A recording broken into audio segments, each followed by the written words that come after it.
that this setting is a little surreal, somewhat breathtaking, and simply goddamn beautiful. But what are we really here for? Winning prizes? Dressing up in fancy clothes? Or maybe even the free food? But today I stand here in front of you celebrating a day that makes me proud to say, Ana Saudi. I am Saudi. For it is deeper than just an identity. It is more meaningful than just a statement. It is a story.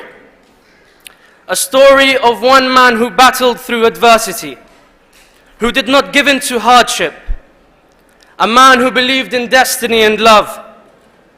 He believed that if you want something so bad, if you feel so strongly about something and its welfare, you will keep justice as your sword and belief as your shield.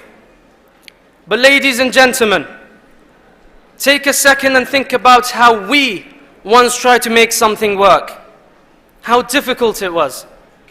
Think about how quickly we gave up and how little effort we really put in. For here we have a man who did not just amalgamate a couple of people. He didn't make a few relationships. He built an entire nation. He unified people and tribes from all over the Arabian Peninsula, the north, the south, the east and the west. For here, ladies and gentlemen, we are celebrating a man that is King Abdulaziz ibn Abdurrahman Alsaud.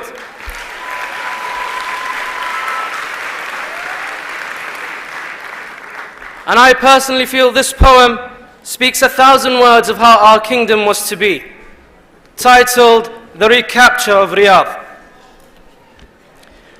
Banished was I from the heart of Arabia. Riyadh, my home, had been stolen by others.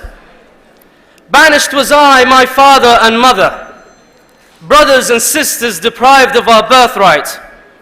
Sadness we felt in the years that denied us, the feel of the sand of the Najd in our hands.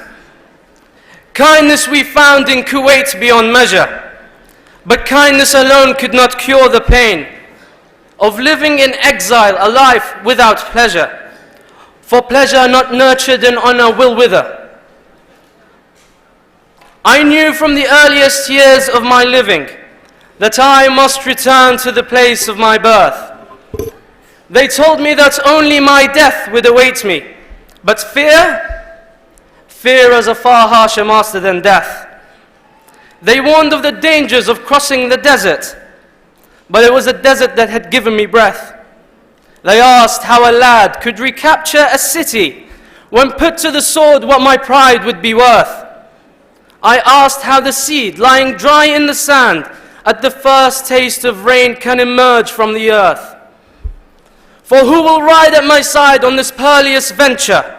Who will risk life and limb to expel Al-Rashid? 60 answered my call, young and brave, one and all.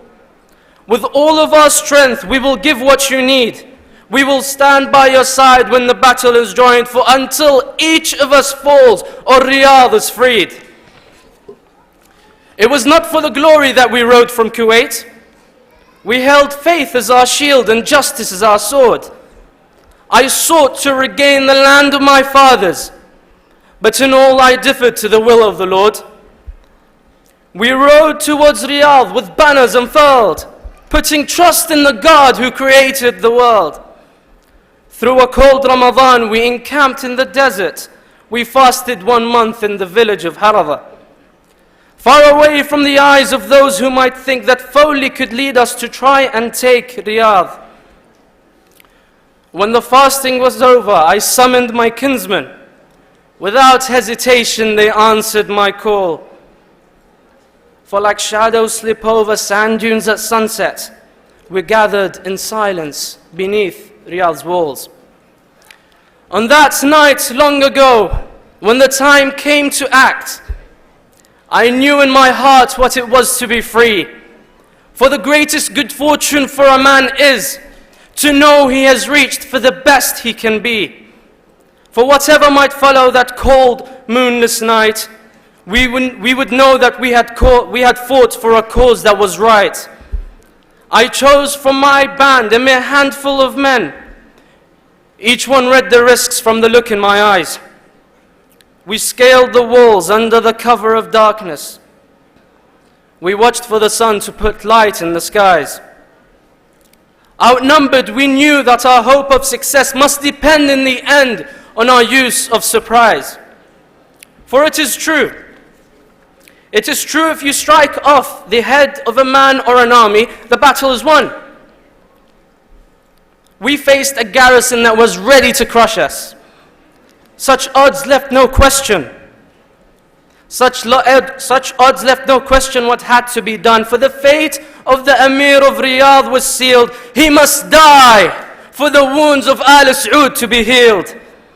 When Ajlan the Emir appeared in the open, we struck as lions descend on its prey. Bin Jlui forced open the gate of the fortress. The rest of our brothers then joined in the fray. The garrison knew the resistance was futile. Al Saud had returned to its home on that day. Looking back through the decades, the taking of Riyadh was merely one step on a path that was hard and long. For after many a battle, I put all my heart into building a nation that was devout, proud, and strong, with justice, its sword, and faith as its shield, in the land where the message of the God was revealed. Thank you.